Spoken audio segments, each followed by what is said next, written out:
Já disseram que a vida é uma viagem, um caminho sem volta, uma estrada sem fim, tantas imagens que remetem a movimento. Afinal, estamos indo sempre de um lado para outro, de um acontecimento para outro. E assim fazemos a nossa trajetória nesse lugar chamado vida. E nesse meio tempo, fazemos um pouco de tudo.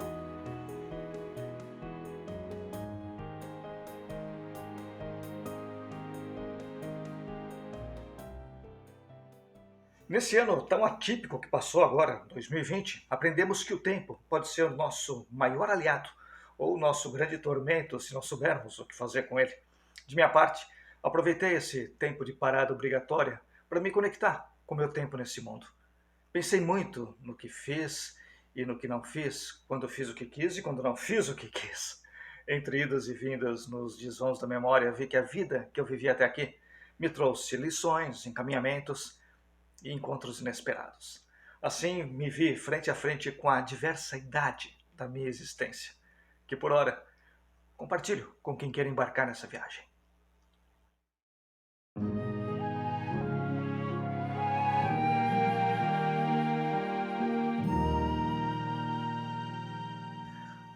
Agora em 2021 completo 42 anos. Não é de idade, é de tempo de carreira mesmo. Já que entro de vez na maturidade, aí sim, em março faço 60 anos. Então, já que o tempo deve ser usado como nosso aliado nessa parada obrigatória da vida social, no retiro do meu lar, revisitei o que eu fiz e os lugares em que estive. Como bem disse Leon Tolstói, fale de sua aldeia, estará falando do mundo. Sim, porque somos mais iguais do que gostaríamos de admitir. O que é comum para um também pode ser para outro. Em algum lugar no meio do caminho, as nossas trajetórias e histórias caminham parelhas, tão comuns a todos nós.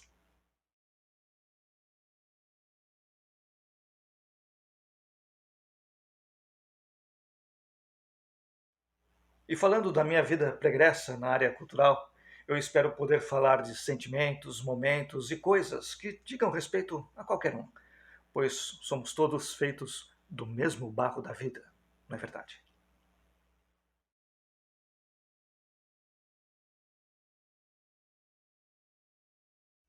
Bom, falando em carreira, o primeiro bloco de memórias que me vem é do tempo do teatro amador, ou semiprofissional, já que não tínhamos DRT, que é o registro profissional para atuar na área, mas vivíamos de teatro. Sim, eu ganhava dinheiro com teatro na época. E vou dizer como e com quem. Quanto ao meu início no teatro, o meu marco temporal é 1979, ano em que subi oficialmente nos palcos do Teatro Municipal de Araraquara, com a peça infantil Gifredo, o Anjinho das Reformas. Mas anterior a essa peça, um grupo de jovens na época participou de um curso de teatro capitaneado por dois jovens irmãos gêmeos, o Marcelo Correia e o Flávio Correia. Eles tinham acabado de voltar de Brasília, onde passaram 3 anos estudando teatro, e nos apresentaram técnicas e nomes da área que a gente não fazia nem ideia quem eram, como Stanislavski, Brecht, Augusto Boal. A partir daí é que a gente tomou interesse e conhecimento sobre esses e outros nomes, para entender melhor onde é que a gente estava se metendo. Bom, com eles nós fizemos também algumas loucuras na época, como ensaiar em praça pública, na Praça Pedro de Toledo, invadir uma festa em pleno teatro municipal. Essas coisas que faziam com que a gente se sentisse na época revolucionários. Mas a verdadeira revolução foi entender que era isso que eu queria fazer da minha vida. Na época eu tinha 18 anos e estava pensando, o que é que eu vou fazer da minha existência? Encontrei. A primeira vez que eu subi no palco foi com Gifredo, o Anjinho das Reformas. A direção era do Cláudio Giovanni, dois amigos da época. E no Teatro Municipal havia um administrador, que ele também era diretor e produtor de uma companhia de teatro muito conhecida na cidade. A companhia era o TESC, Teatro Experimental de Comédia. E esse diretor é o Ariovaldo dos Santos. O TESC era um grupo muito conhecido na cidade. E o Ari era incansável. Ele vivia produzindo uma peça atrás da outra e precisava renovar o elenco. A partir dessa apresentação, que ele conheceu alguns atores e atrizes novos e convidou alguns desses para participarem do TESC. Foi ali, com o TESC, com o Ariovaldo, que a gente aprendeu a amar e a admirar o nosso ofício. A minha primeira participação no TESC foi operando som e luz em Cadê o Céu, coisa que eu repeti depois em Boi da Cara Preta. Por coincidência, ambos os textos do Ronaldo Semproni. Estar disponível é estar atento, é estar aberto, é estar no momento, é se colocar a serviço de. Quando eu me vi fazendo vários personagens de uma mesma peça, ali eu me disse: poxa vida, eu acho que eu levo jeito esse negócio, é legal. De 79 a 1984, eu participei de 12 montagens pelo TESC. Na experiência com o grupo, eu entendi o que era o verdadeiro espírito do teatro, pois nós fazíamos de tudo.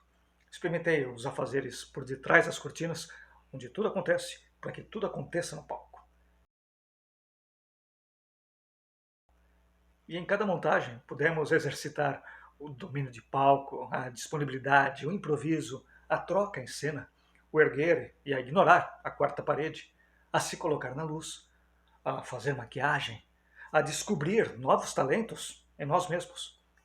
Eu tive o prazer de conhecer e conviver com pessoas que tinham arte no coração, que não estavam ali só para aparecer, mas para se reconhecer em outros, para exercitar a empatia e disponibilizar os seus talentos para o palco, que para nós é a vida.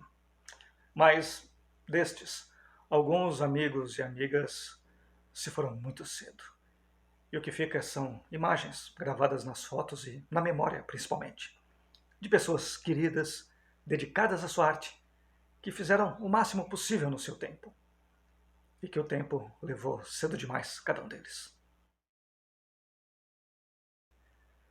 Dentre as 12 montagens das quais eu participei no TESC, eu tenho um carinho especial por 4, e vou dizer por quê. 3 dessas 4 eram textos do Ronaldo Semproni. O primeiro é o Cadê o Céu, que foi a minha entrada no TESC, mesmo fazendo som e luz. Depois, uma remontagem, eu fiz parte do elenco. E Cadê o Céu era um texto com viés ecológico que 40 anos depois, nos dias de hoje, infelizmente, o texto continua atual.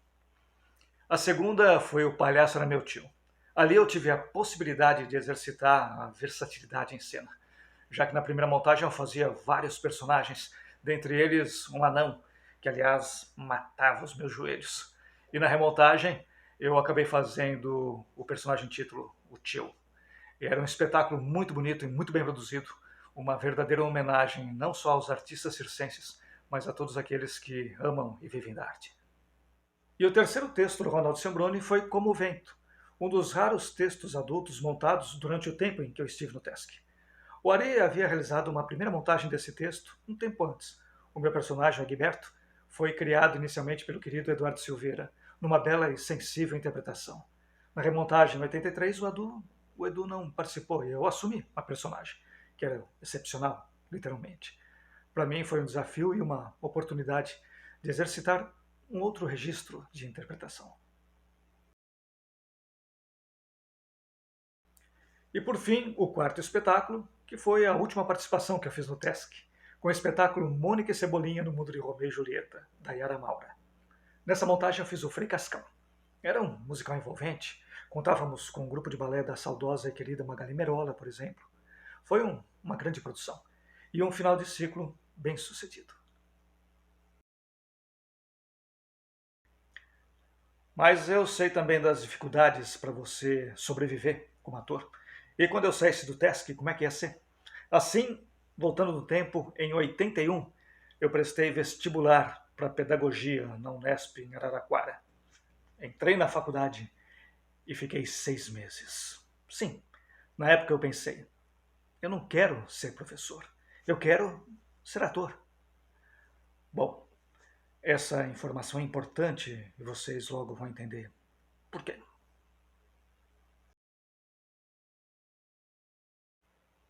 No final de 82, o Eduardo Silveira foi para São Paulo prestar a EAD, a Escola de Arte Dramática. Eu aproveitei a carona e fui também. Um adendo. Hoje em dia, a EAD significa ensino à distância. Mas na nossa época, e para nós que somos da área teatral, EAD é simplesmente Escola de Arte Dramática. Então, a partir de agora, sempre que eu disser EAD, não é ensino à distância, é Escola de Arte Dramática. Continuando, para ingressar na EAD, você tem que passar por 3 fases de exames. E a primeira fase é uma prova escrita, com temas relacionados ao universo teatral. Eu estudei um pouco, já havia estudado bastante na época que comecei a fazer teatro amador, e passei.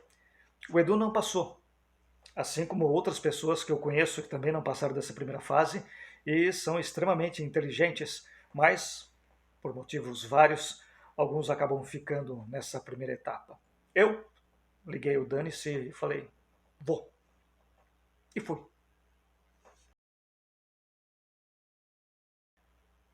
A segunda etapa é o que a gente chamava na época de a prova da pizza. Eu vou explicar por que a prova da pizza. A EAD ficava num prédio diferente do que é hoje. E havia uma sala preta, e dentro dessa sala tinha um tablado circular que ficava bem no meio, que era a tal da pizza. Em frente do tablado ficava a banca de jurados, que são os professores que vão julgar o seu exame, e ao redor todos os outros concorrentes. É um teatro de arena. Arena, literalmente, põe arena nisso. Bom, os seus 5 minutos. A banca seleciona 20 ou 30 textos, e desses textos você escolhe um, e desse um você seleciona um trecho de 5 minutos. Na minha época eu fiz o Muro de Arrimo, e quem me dirigiu foi o Lauro Monteiro. Gratidão eterna ao Lauro por ter topado essa aventura. E como acontece? Soa uma campainha, você sobe no tablado e apresenta o seu trabalho. Passados 5 minutos, soa novamente a campainha e você, tendo terminado ou não o seu trecho de texto, encerrou a sua participação. Aí é só esperar o resultado. Nessa fase, passam 40 candidatos para as 20 vagas. Na minha época, havia mais de 400 inscritos. E eu estava entre os 40. Aí surgiu um outro problema. A última e derradeira fase era um estágio de 5 dias na EAD com os professores. Eu, vindo do interior, não tinha onde ficar. E olha como são as coisas. Saindo para comemorar meu ingresso na última fase de exames da EAD, um querido amigo, Luiz de Toledo, um ótimo ator, me apresentou uma amiga dele de São Paulo que estava lá passeando em Araraquara, a Madalena, uma japonesinha simpática e super querida.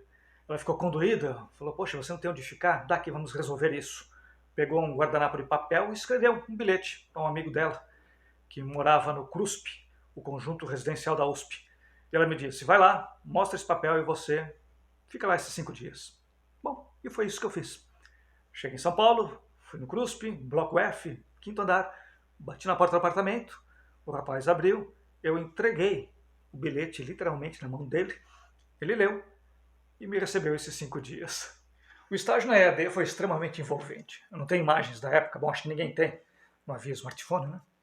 Essa semana era extremamente envolvente e a cumplicidade que você cria com os outros participantes é muito forte. Não nos sentíamos concorrentes, nos tornamos aliados na busca de lugar ao sol, uns apoiando os outros. Eu me sentia em casa, pois no teatro em Araraquara também havia essa sensação de camaradagem. No último dia, quando sairia o resultado final, grande parte dos 40 participantes fomos à casa de uma das garotas que morava ali perto, no Butantã, que era uma das participantes. Ficamos lá, bebendo, comendo, comemorando, até sair o resultado na madrugada.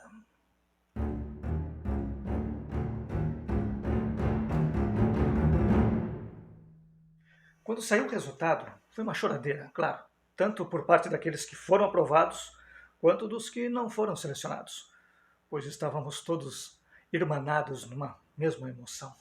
Alegria por uns, tristeza por outros. Bom, quanto a mim, foi um misto de sentimentos, entre surpresa e felicidade. Eu, apenas um rapaz vindo do interior, tive o meu nome entre os aprovados. Eu havia passado numa das escolas de formação de teatro mais procuradas e disputadas, e passado por uma série de emoções até aquele momento. Começava ali o primeiro ano do resto da minha vida. Voltei para Araraquara para fazer as minhas malas definitivamente.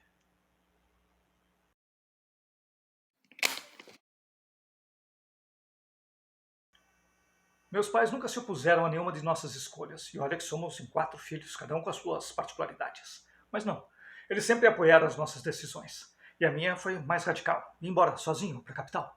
Tudo bem, já não era mais tão jovenzinho, já tinha 22 anos na época.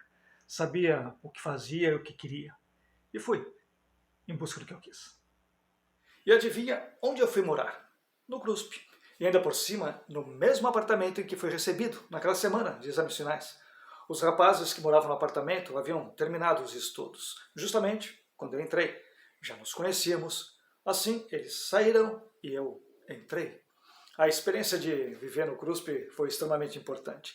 Além disso, o pessoal do COSEAS, que é o órgão interno da USP que atende às demandas sociais dos alunos, foi muito atencioso. E eles auxiliam de verdade no que podem para que a permanência dos alunos que vêm de fora ou que precisem de assistência se concretize.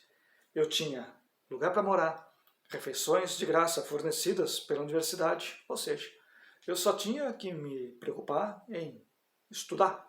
Além disso, para chegar na EAD até minha casa e da minha casa na EAD, era só atravessar a Praça do Relógio. Tudo de bom. No CRUSP morávamos inicialmente em 3 pessoas. No ano seguinte já éramos 5 estudantes no apartamento, com 2 quartos. Num quarto ficavam os 2 da Poli, o William e o Marcos. E no outro quarto, os 3 das Cênicas. Eu, o Anísio Ribeiro, querido amigo de longa data de Araraquara, que ingressou na EAD no ano seguinte ao meu. E o Biel, que se tornou um dos grandes nomes da direção teatral no Brasil, o querido Gabriel Vilela. Ficamos no CRUSP por 3 anos, já que no final desse período o conjunto foi fechado para reformas. E olha que estava precisando. A experiência na EAD foi fundamental para mim.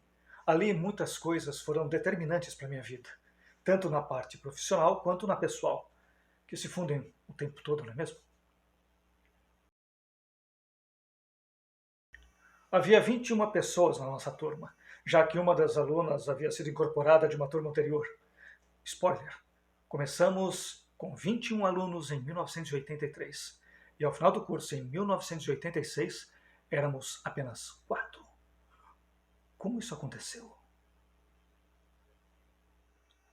Na época, a formação se dava em 3 anos e meio, e já no primeiro ano, ou melhor, nos primeiros meses, já houve desistências. Ou porque as pessoas não se adaptaram à escola e aos colegas, ou pelo desejo de buscarem outros caminhos, ou porque acharam que a escola não era aquilo que imaginavam. Enfim, são muitos os motivos que levam as pessoas a desistirem de algo pelo qual lutaram muito, e depois de conquistarem, verem que não era aquilo que buscavam. No primeiro ano, fizemos uma série de exercícios de interpretação, tendo como foco as técnicas de Stanislavski e Brecht. Fizemos vários exercícios cênicos com a professora Raquel Araújo. Além dela, a minha turma também teve aulas com profissionais como Davlas Pet, Cláudio Lucchesi, Celso Frateschi, Milene Pacheco de voz, a Yolanda Madei de corpo, Eudinir Fraga, história do teatro, Vanderlei Martins de canto, Venceslau Valim de maquiagem, enfim, um belo time de professores. Mas, sem desmerecer nenhuma disciplina ou profissional que a capitaneava, já que todos são ótimos profissionais da área, as lembranças mais fortes acabam sendo mesmo das montagens que são realizadas com diretores convidados. É claro que nem sempre acertamos. No segundo semestre do segundo ano, tivemos a nossa primeira montagem curricular e escolhemos logo de cara um baita desafio. Chamamos um diretor jovem, cubano, que era do grupo do Zé Celso Martinez Correia, da oficina. Esse diretor, Hector Oton, nos propôs a montagem de Fausto, de Goethe. Um baita desafio. Bom, aí a nossa turma começou a se desmanchar. Parte da turma queria esse diretor, outra não. Assim como a direção, que convidou um outro diretor concomitantemente. É claro que não deu certo. Bom, entre dificuldades, atritos, crises de relacionamento, discordâncias e coisa e tal, só ficamos em 7 para essa montagem. Foi um processo doloroso e intranquilo, mas de muito aprendizado. De minha parte, eu não tinha saído da minha casa, da segurança do meu lar, da minha cidade, para desistir no meio do caminho.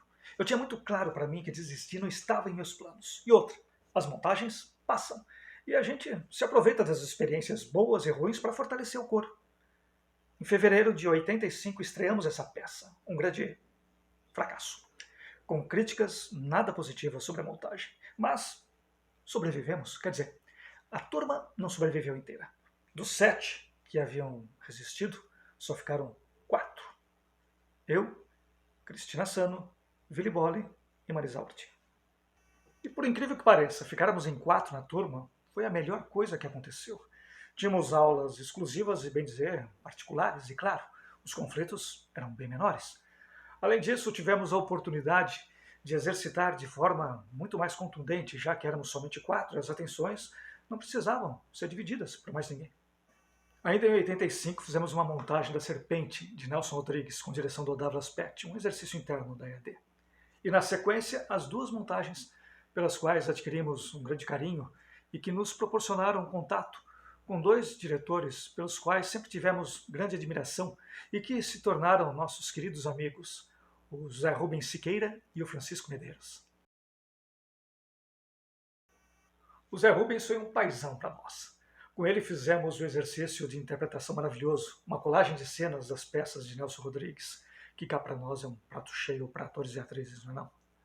A essa colagem demos o título de 12 atos de Nelson Rodrigues, já que eram 12 cenas que abordavam o tema rodriguiano, amor, incesto, perdão, encontros, desencontros. Para chegar a esses 12 momentos, lemos toda a obra do Nelson e, capitaneados pelo Zé, chegamos a essas 12 cenas, que nos proporcionaram um exercício enorme de disponibilidade, amor e encontros. O ano seguinte foi a nossa montagem de final de curso, o nosso TCC, e para tanto Chiquinho Medeiros nos propôs um desafio, montar um texto inédito no Brasil de Sam Shepard, chamado Criança Enterrada, com a qual o Sam Shepard havia ganho um Pulitzer nos Estados Unidos. O Zé Rubens fez a tradução e a adaptação do texto, e o Chiquinho Medeiros a direção. Bom, nós éramos 4 alunos. Na verdade, nesse momento, só éramos em 3, já que a Cristina Sano havia sido chamada para fazer uma novela na Rede Globo. Ela fez a Roda de Fogo. Foi fazer um personagem chamado Fátima, a Florzinha do Oriente. Bom, a montagem necessitava de 7 atores e atrizes no elenco. Dessa forma, chamamos o Atílio César e a Célia Orlandi, de turmas anteriores à nossa, que tinham os perfis para os personagens. E de fora da EAD, chamamos o Marco Machado e o Marco Stocco, além do Pedro Bruno, que fazia EAD na época, para ser stand-by do Willy. Foi um processo maravilhoso e uma montagem inesquecível. Fizemos uma bela temporada aqui em São Paulo e também no Rio de Janeiro, na Unirio. Assim termina meu convívio na EAD, Escola de Arte Dramática. Foram bons anos dentro da USP, da moradia no CRUSP, do bandejão no restaurante, dos passeios a pé pela universidade, das pessoas que conhecemos, das pessoas que se foram pelo mundo, mas ficaram na memória, cada um seguindo o seu caminho na vida. Mas só estamos em 1986. Da época da EAD, há 3 momentos que ficaram para sempre. O primeiro e mais importante de todos foi a minha união com a minha colega de classe, a Cristina Sano. Eu sempre tive uma atração pelo Oriente. Quando criança, quando nasceu minha irmã mais nova, Lucimar, eu queria que ela fosse japonesinha. Quem me conseguiu um lugar para ficar na semana de testes na EAD aqui no CRUSP foi a Madalena, japonesinha. Elas me perseguem. Quanto a Cristina, nos conhecemos na EAD. Criamos afinidades, nos apaixonamos e veio uma relação de amor. Nos casamos em 1988 e 5 anos depois veio o nosso maior presente, o nosso filhão Pedro Hugo Sanomani, um mestiço lindo e adorável que cresceu, se desenvolveu e hoje é um grande homem. Musicista, compositor, se formou em composição na USP, fez mestrado na mesma universidade e cedeu graciosamente as músicas que compõem esse roteiro. Valeu, filhão!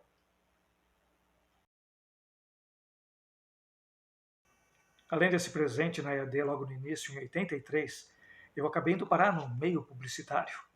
Na época havia um produtor de elenco chamado Sérgio Mileto. A produtora de elenco dele era a Sala 8. Por que Sala 8?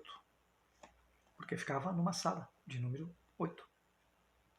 O Mileto foi com a minha cara e me chamou para fazer um teste para o comercial. Bom, eu não passei. Mas ele começou a me chamar para muitos outros testes e para fazer participações em muitos comerciais. Só sei que a partir dali eu vislumbrei uma possibilidade de sobrevivência na área que eu não fazia ideia que existisse. De lá para cá eu fiz participação em bem mais que 800 filmes publicitários, os ditos comerciais. Por uns 15 anos foi o meu ganha-pão. Eu sou da época de alta inflação no Brasil. Para vocês terem uma ideia, os cachês teste eram pagos de duas maneiras. Ou você recebia um valor X à vista, ou um outro valor maior dali a 30 dias. Dessa forma, ia fazendo uma carteira de vouchers e muitas vezes sobrevivia de cachê teste, coisa que eu acho meio impossível hoje em dia. E os cachês na época eram bem melhores do que os praticados agora. Só sei que graças aos comerciais vivemos bem por um bom tempo.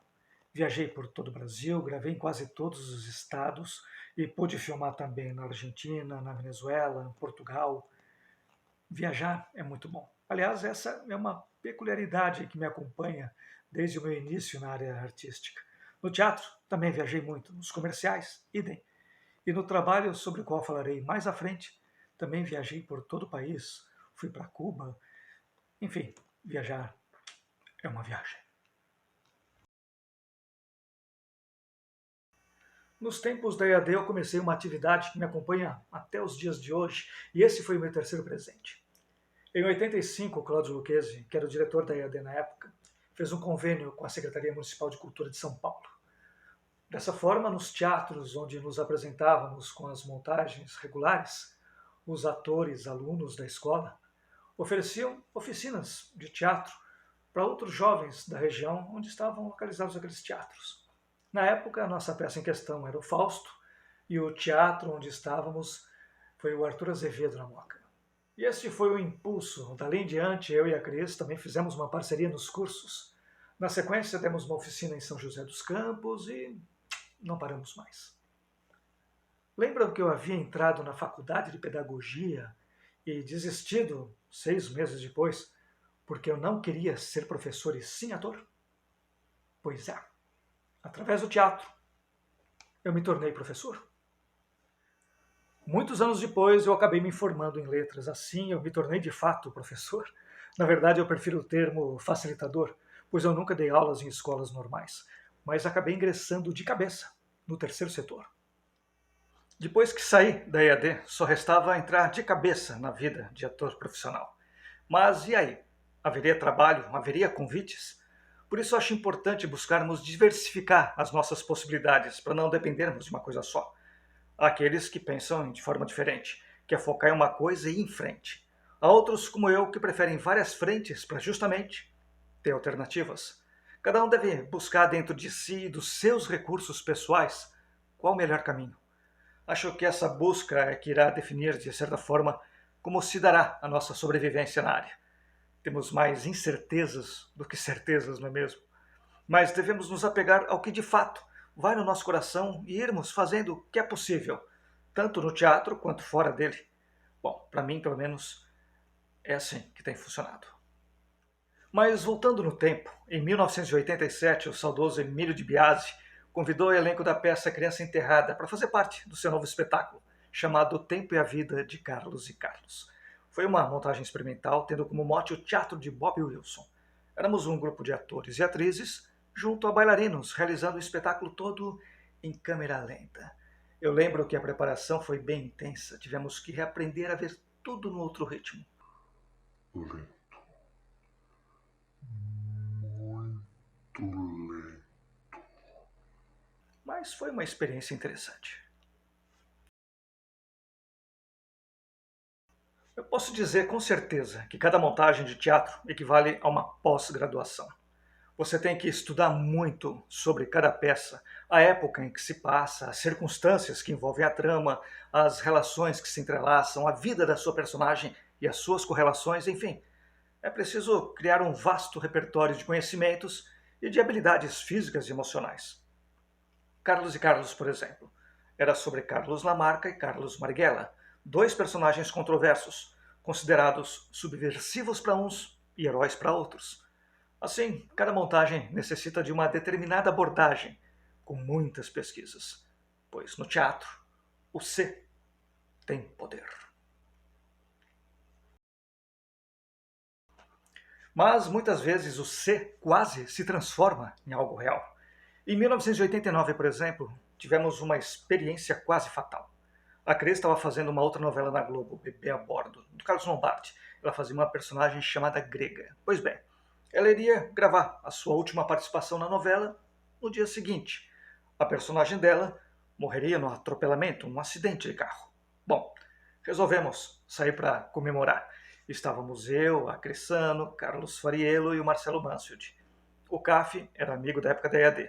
E o Marcelo foi um amigo que conheci nos filmes publicitários e que, por coincidência, era amicíssimo de infância do CAF. No Leblon, Rio de Janeiro, por volta das 11 da noite, todos indo para a casa do CAF, onde estávamos hospedados, conversando, o CAF dirigindo seu carro tranquilamente, quando veio um carro com tudo numa das ruas transversais e atingiu o carro onde estávamos com tudo.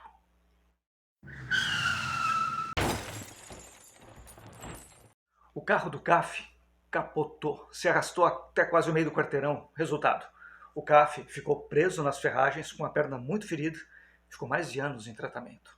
O Marcelo quebrou a clavícula perto do pescoço, um pouquinho mais e tinha partido dessa para pior. A Cris levou mais de 60 pontos nas costas. Eu vi o sangue dela escorrendo pelas costas enquanto ela caminhava atordoada na rua. E eu fiz um cortinho que mal sangrou.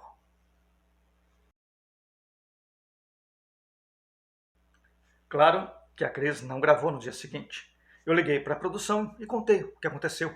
Eles quase não acreditaram. Como assim? Ela vai gravar um acidente e sofre um acidente de verdade? Pois é. De volta a São Paulo, o Marcelo sem poder trabalhar, a Cris também, o CAF internado, o Mansfield propôs de montarmos um texto seu, Mares da China, que a Cris dirigiu. A peça era uma homenagem aos filmes no ar. Fizemos uma pequena temporada no antigo espaço off do Celso Cury. Aliás, o espaço mais underground da capital paulista, que fez história em sua época.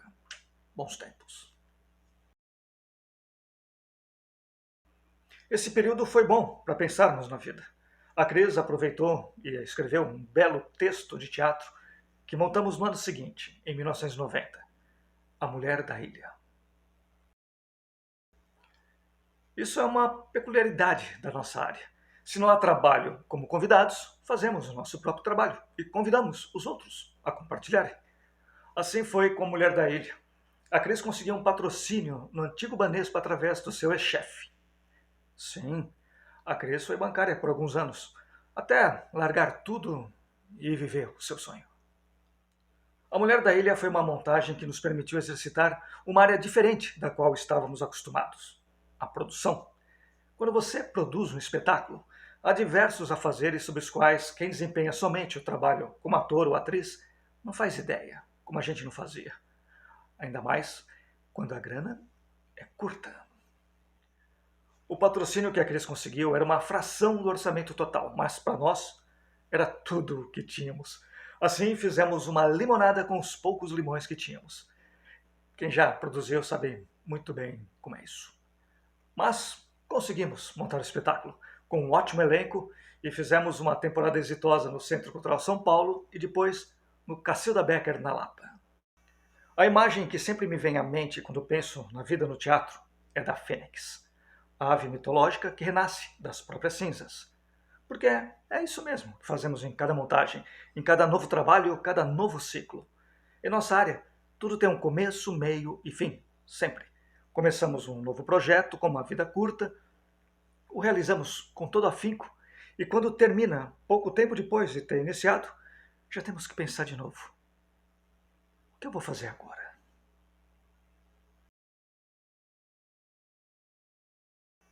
Pois no ano seguinte, em 1991, o Chiquinho Medeiros me convida para participar do projeto Maioridade de 68, um trabalho de continuidade que ele realizava com um grupo de artistas no Teatro Eugênio Kusnit.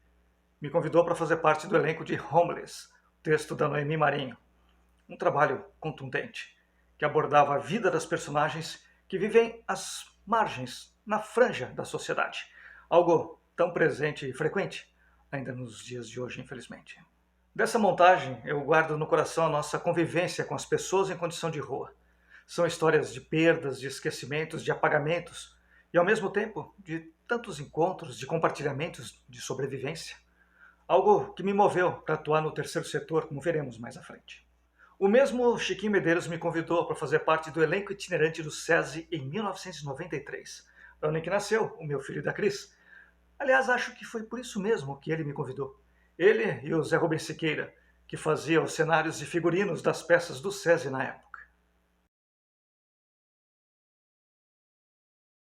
Creio que foram as últimas montagens do elenco itinerante do SESI e sob a direção do Osmar Rodrigues Cruz. As peças eram O Tipo Brasileiro, de França Júnior, e A Árvore que Andava, do Oscar Von Fu. A direção do Osmar era muito precisa, de uma escola que eu não conhecia.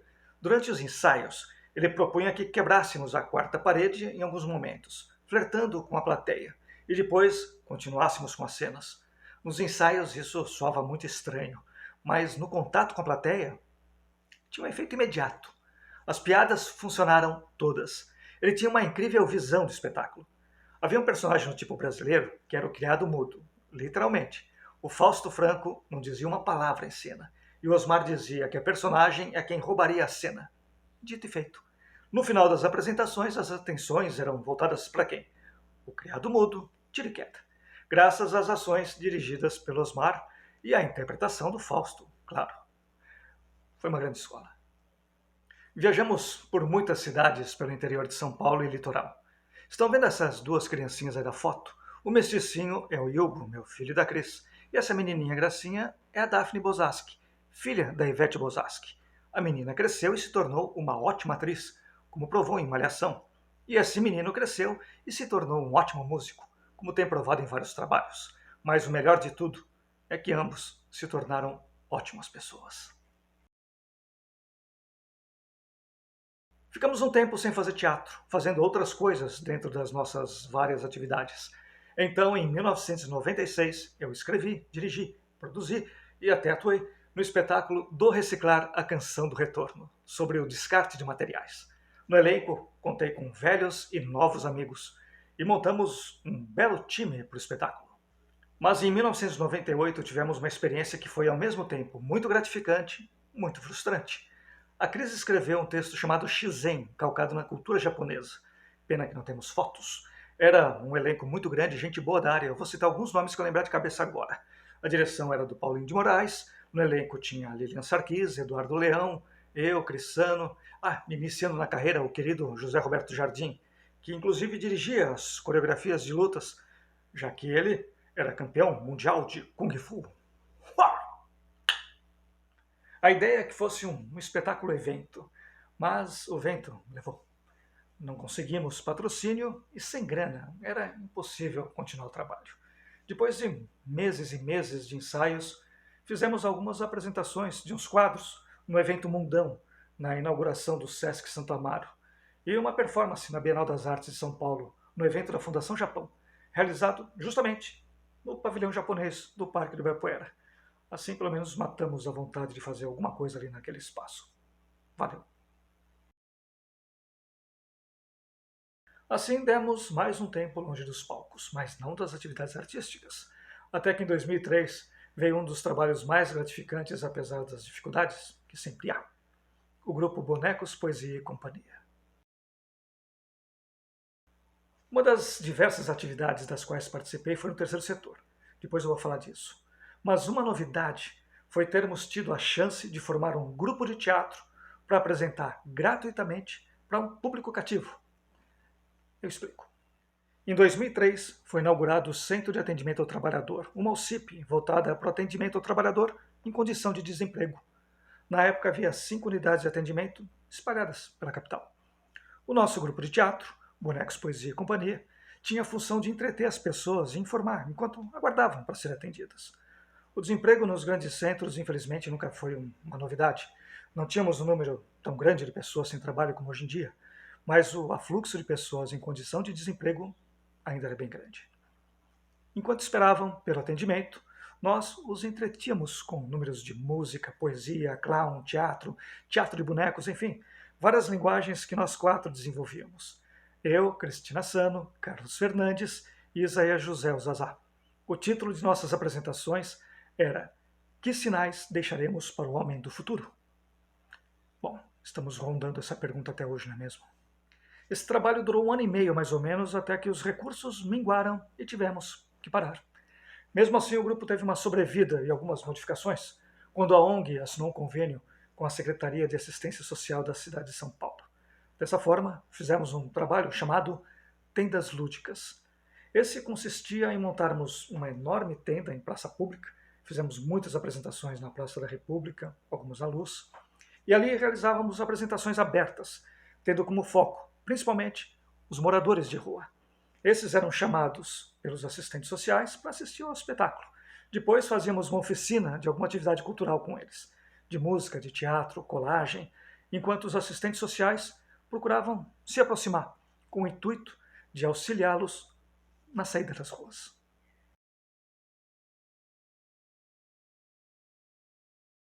Pois é, fiz Homeless em 91 e em 2004, lidando novamente com moradores em situação de rua.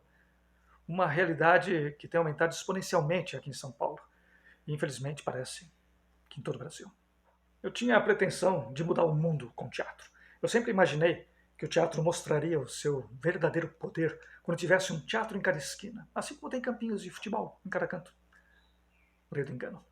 O teatro talvez não seja mais visto como algo das elites por boa parte da sociedade, mas está muito longe de ter um status como o do futebol. Assim vou caminhando para apresentar-lhes as 3 últimas peças das quais participei. Em 2007, fiz Do Fundo do Baú, com texto e direção do Jorge Julião.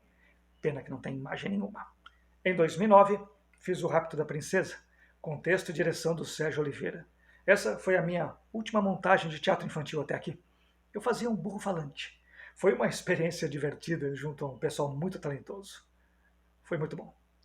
E para terminar, minha última participação no teatro até aqui foi em Preciosas, texto da Jussara Correia e direção da Cristina Sano. Éramos em 4 no elenco. Eu, a Jussara, a Adriana Duque e a Camila Leite Ambrósio. Fizemos poucas apresentações no Teatro Comune e depois disso fui fazer várias outras coisas relacionadas à arte e à educação. Como veremos a seguir. Como eu disse em algum momento lá atrás, não podemos fugir ao nosso destino. Eu entrei em pedagogia, abandonei o curso, fui ser ator e, através do teatro, me tornei educador. A saída para essa atividade se deu de forma natural.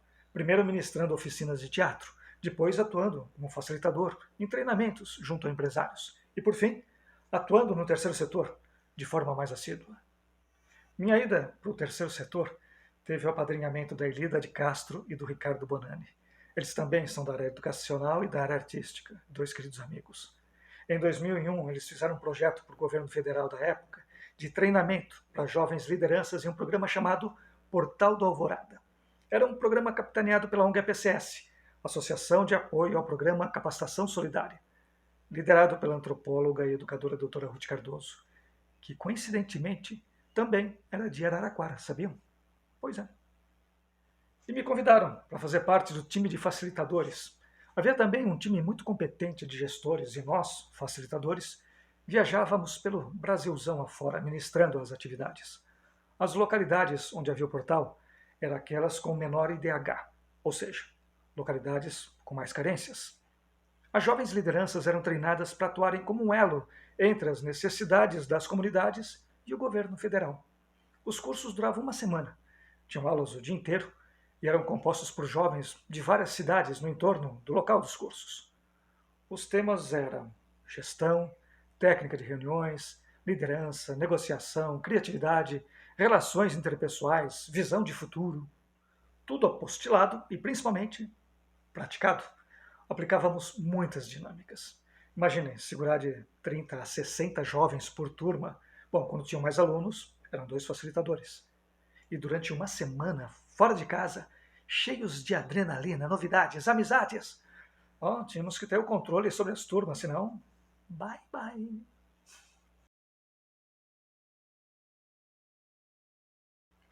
Momento Homem-Aranha. Bom, o programa terminou com o fim do mandato do então presidente FHC, mas na sequência, uma das facilitadoras do grupo havia constituído uma ONG, que foi justamente na organização onde tínhamos o grupo de teatro Bonecos, Poesia e Companhia, o Centro de Atendimento ao Trabalhador, que foi estruturado pela Georgette Oliveira. Ali eu fiquei por 9 anos. Aconteceu muita coisa boa, outras nem tanto, mas tive a oportunidade de ampliar a minha área de conhecimentos. Sou muito grato por isso. Fiz diversas coisas na ONG. Fui ator, facilitador, conteudista, produtor de eventos, mestre de cerimônias, gestor em alguns projetos, ou seja, uma grande diversidade de afazeres que eu não teria tido a chance de experimentar em outros lugares. Foi ali que conheci um querido amigo que me levou para o meu último emprego da lista, Wilson Fava.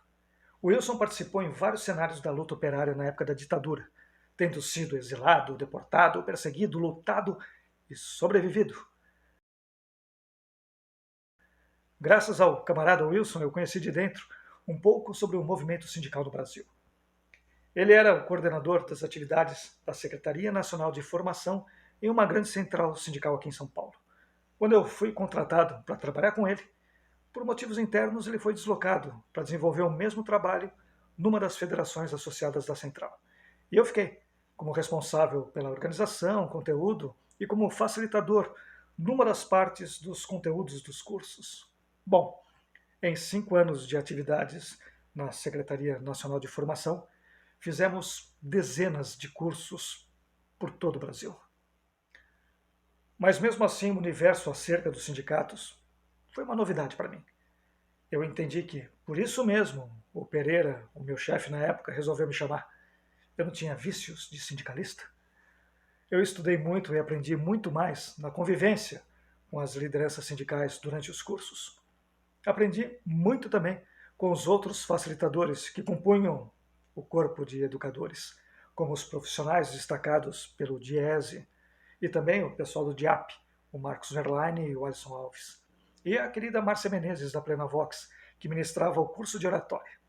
Bom, até hoje eu tenho bons amigos dessa época, com quem trocamos figurinhas e até fazemos alguns trabalhos juntos. Graças a essa parceria com a Central, eu tive a oportunidade e o prazer de conhecer Cuba em 2 ocasiões. A primeira foi em 2015, quando um grupo de sindicalistas do Brasil participou do curso de formação de formadores junto à CTC, que é a Central de Trabalhadores de Cuba.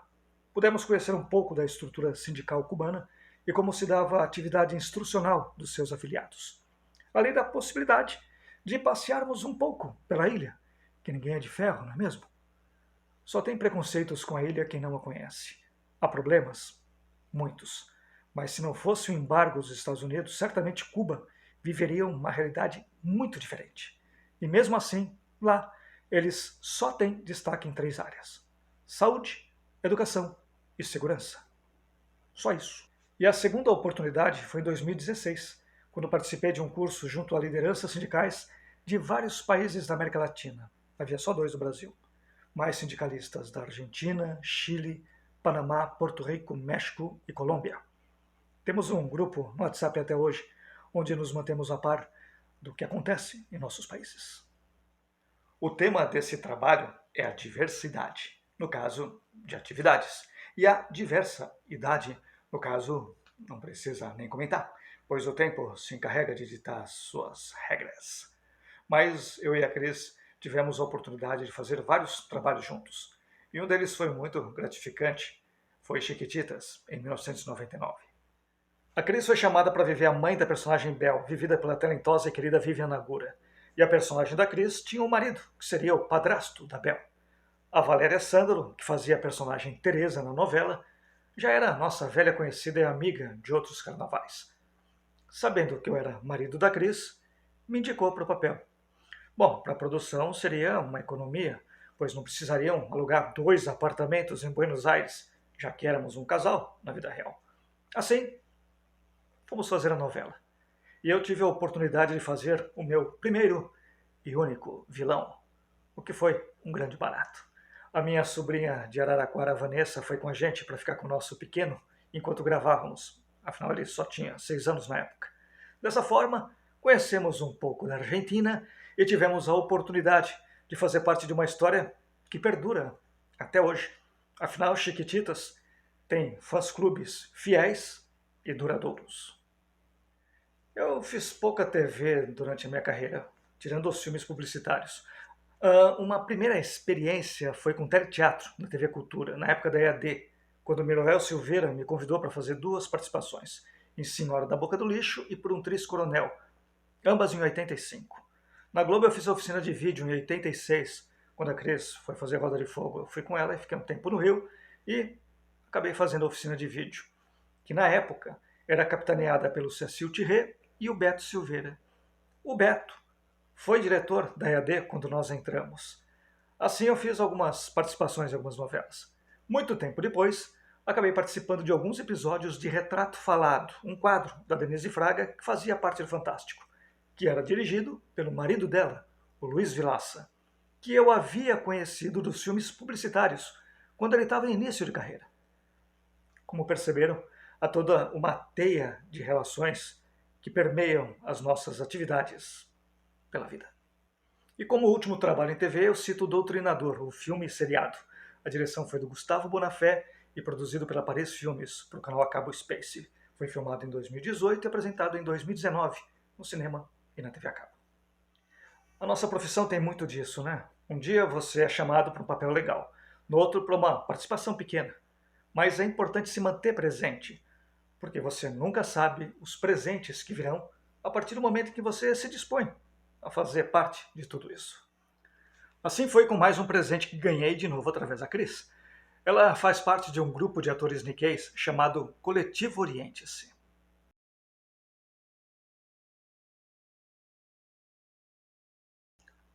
Em 2016, houve um movimento da comunidade de artistas niqueis em função de uma novela da Rede Globo em que um personagem japonês foi interpretado pelo Luiz Melo, que não tem nada de oriental. Contra a prática de yellowface, houve um grande movimento e esse grupo, além de um manifesto contra esse tipo de situação, aproveitou a junção de vários artistas orientais e resolveu, por bem, produzir os seus próprios vídeos. Resultado: mais de 30 produções próprias, tendo como foco o exercício de atuação, direção, roteiro, produção, sem a preocupação se os papéis eram apropriados para os orientais que os interpretavam ou não. Eram artistas fazendo o seu papel em vários papéis, sem estereótipos e preconceitos. Acabei por escrever alguns roteiros e dessa maneira descortinando um novo prazer em minha trajetória. E claro, quando foi possível, também participei como ator. Inclusive, um dos meus roteiros, A Caixa, foi premiado como melhor filme no Independent Shorts Awards, como The Best Crime Short, em 2018, com direção da Renata Gession, direção de arte do César Ishikawa e tendo no elenco Cristina Sano, Ligi Maguchi e Kazuya Kizui. O filme continua correndo o mundo em vários festivais. Dentro da diversidade de atividades, eu e a Cris, eterna companheira de viagem, tivemos em comum também o prazer pela escrita. Em 1992, fizemos um curso de dramaturgia na Casa de Cultura Oswald de Andrade. O Zé Rubens Siqueira, Gabriela Rabelo e o Luiz Alberto de Abreu eram os mestres. Ali aprimoramos a nossa escrita teatral. Depois fizemos mais um curso de dramaturgia com a Elíada de Castro, Contos de Fadas na Dramaturgia, em 94. E eu participei com a mesma Elíada no curso de dramaturgia no Teatro Infanto Juvenil, em 1999, na ECA. Em 92, eu e a Cris escrevemos juntos o texto Momotaro, o Menino Pêssego, que foi montado pelos remanescentes do grupo de arte Puncan, com a direção do Paulinho de Moraes e tendo a saudosa Celina Fuji como personagem título. Por esse trabalho, também fomos indicados ao Prêmio APTESP de Dramaturgia no Teatro Infanto Juvenil. Curiosidade: nesse mesmo ano, além de concorrermos com Vladimir Capella, que ganhou, concorremos também com Ronaldo Sembroni, que admirávamos tanto na época do teatro amador, e o Eduardo Silveira, o meu amigo de Araraquara, como coautor num dos trabalhos.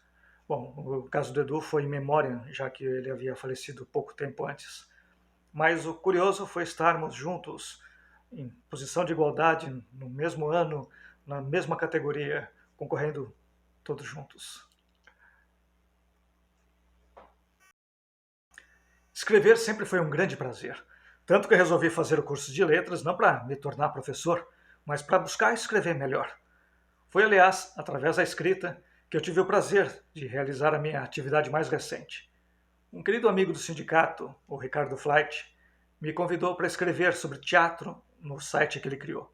O site é o Guia Cultural São Paulo. Vale a pena acessar. O Ricardo, além de jornalista, é poeta, tendo escrito livros, vencido concursos. Bom, pena que a pandemia nos pegou no meio do caminho, dessa forma eu não pude escrever sobre os espetáculos em cartaz. Assim, eu aproveitei e escrevi diversas crônicas sobre o universo teatral. Esse exercício me ajudou a pensar sobre o teatro e a minha própria trajetória nesse contexto. Foi um impulso para que eu escrevesse e inscrevesse esse projeto que por ora realizo na Lei Aldir Blanc. Com a parada obrigatória e com as crônicas sobre o fazer teatral, eu pude rever a minha trajetória e pensar em como essas atividades todas ao longo da minha vida me tornaram quem sou. Ou, quem sabe, ao contrário. E a atividade mais recente é a constelação sistêmica. Em 2018, eu e a Cris fizemos o curso de Consciência Sistêmica.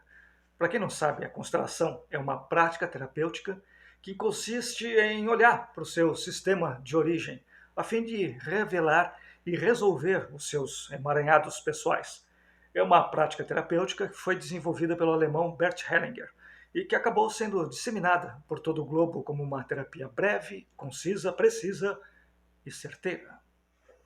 Bom, aqui não é lugar de entrar em detalhes, mas se você tiver interesse, pesquise sobre a constelação sistêmica e descubra o quão maravilhoso pode ser esse encontro. Dessa forma, nos dias de hoje, em função da pandemia, descobrimos mais duas atividades. Além de consteladores, já que tanto eu quanto a Cris estamos atuando com essa prática, nós também nos tornamos artesãos. Porque é o seguinte, para o atendimento online na constelação, já que não é possível fazer ao vivo hoje em dia, são utilizados bonecos que substituem as pessoas ao vivo nas constelações em grupo. Dessa forma, resolvemos fazer os nossos próprios bonecos, já que temos afinidade com trabalhos manuais de outros carnavais. Dessa maneira, as pessoas foram vendo os nossos bonecos, encomendando, e nós fomos aprimorando a nossa técnica. Hoje, os nossos bonecos estão nos campos giratórios de vários consteladores e consteladoras no mundão afora. Também já constelamos pessoas que moram no Japão, na Suíça, em outros estados, em outras cidades. Enfim, a internet é a porta de entrada para dar saída a várias das produções que realizamos, que todos nós realizamos hoje em dia, né? Como esse vídeo aqui, por exemplo, que pode ser acessado em qualquer plataforma, de qualquer lugar do mundo, por qualquer pessoa, a qualquer momento. Dessa aldeia chamada casa ou lar, me mostrei para você. Contei o que fiz, o que aprendi, dos amigos que perdi e aqueles que encontrei. Nesse encontro de mundos, tantos mundos se encontram, se igualam e se miram, porque no fundo somos mais iguais do que imaginamos. Entre sonhos e devaneios, realidades e ilusões, verdades e mentiras, encontros e desencontros, caminhamos todos juntos para o mesmo ponto chamado tempo. Esse reina sobre todos nós. Se soubermos como lidar com ele, teremos tempo de fazer tudo o que queremos e desejamos. O nosso tempo é agora. O que vamos fazer com o tempo que nos resta?